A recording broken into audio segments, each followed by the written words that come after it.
Guys চলেন আজকে দেখা যাক আমাদের বুফেতে কি আছে। আমাদের আছে সাগো পুডিং, এখানে আছে সুজি হালুয়া, এখানে আছে ব্রেড, এখানে আমাদের আছে রাইস, আর এখানে আছে স্টিম চিকেন,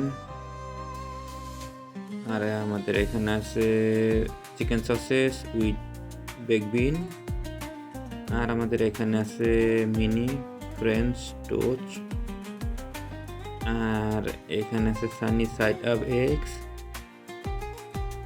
তারপরে আমাদের এখানে আছে ব্রেড, আর fresh lettuce, watermelon, orange cake, and আমাদের এখানে আছে bread, full bread and hummus. Thank you for watching guys. See you another video.